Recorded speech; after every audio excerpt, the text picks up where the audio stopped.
Jeremiah, developing now, a Lumberton family has closure more than 2 years after a crash took the life of Madison Thibodeau.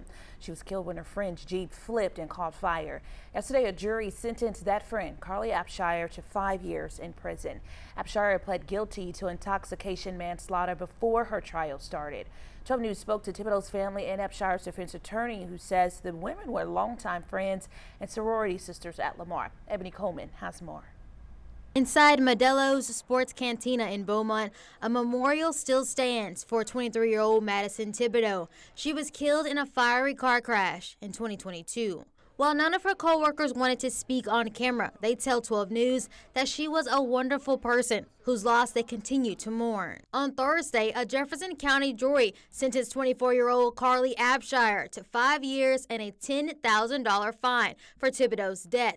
She pleaded guilty to intoxication manslaughter shortly before her trial began. She has gone to rehabilitation. She's having to deal with the loss of a best friend, survivor's guilt, PTSD from such an excruciating accident. I think the jury was sympathetic to the notion that this was a mistake. Abshire was drunk when she gave Thibodeau a ride from work. She was done. Her tables were done, whatever.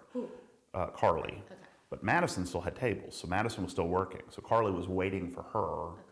So she had a couple of drinks and then started working again. Defense attorney Ryan Gertz believes Abshire thought she had sobered up enough to drive home. She crashed her Jeep and it flipped before eventually catching fire. While the jury deliberated her fate, Thibodeau's loved ones took the stand. Her sister gave testimony saying, quote, "I don't get to laugh with my sister anymore. She doesn't get to see me have kids, and I don't get to be her maid of honor like we promised."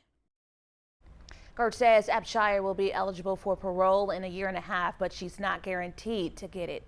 He also says Thibodeau's family is in an ongoing civil case after filing a wrongful death suit against Modelo's. Meanwhile,